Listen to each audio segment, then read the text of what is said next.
meandered like mysterious rivers throughout the building, stacked with volumes containing millions and millions of words. Max found magic in words. If he was honest, he would rather have his nose in a book than go clubbing. But he was canny enough to realise that this wasn't a cool thing to admit at almost 18. He didn't mind. He had all of his life to read as much as he wanted, starting with his English literature degree. Smiling broadly, he tussled with Ewan about who should sit in the front seat.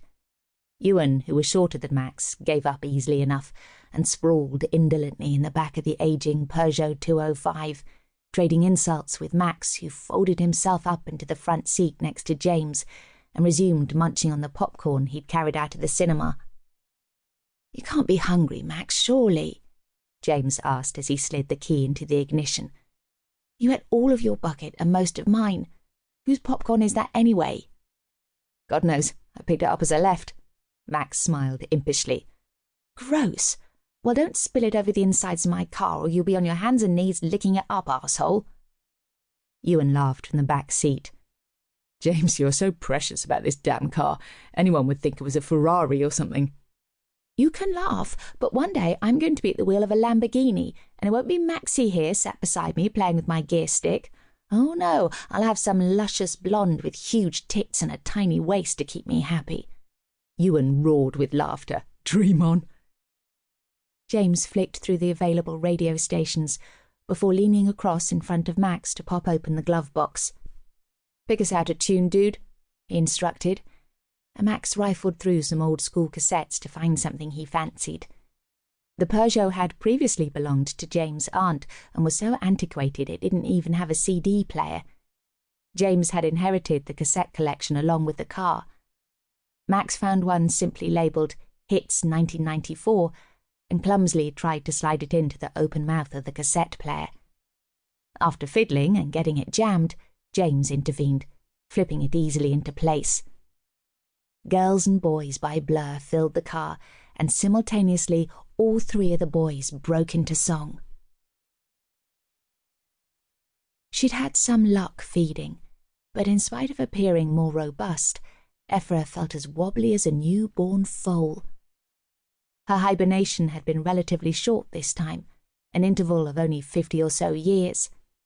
The world had continued without her, as it always did, and she needed to acclimatise to the changes. The wood itself was far smaller than it had been. Every time she woke, she was witness to a shrinking natural world.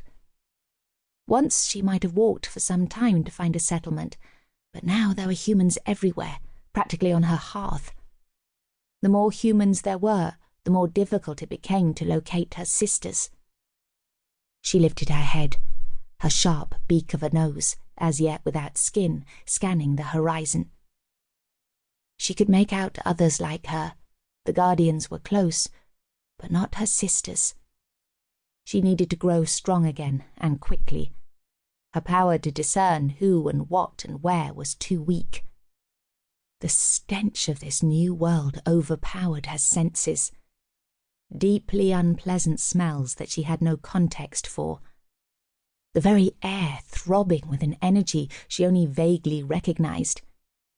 Electricity had been around for some time, but now it pulsed and vibrated everywhere, and the great arc of artificial light from the nearby town masked the stars.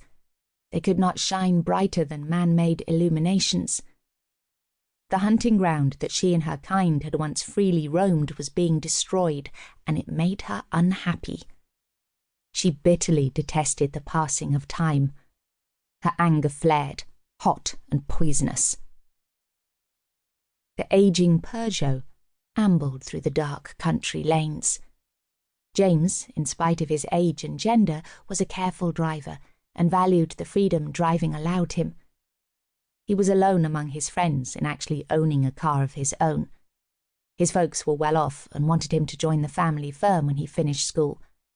Yes, he was going to spend the rest of his life designing, printing and selling paper bags and cardboard containers.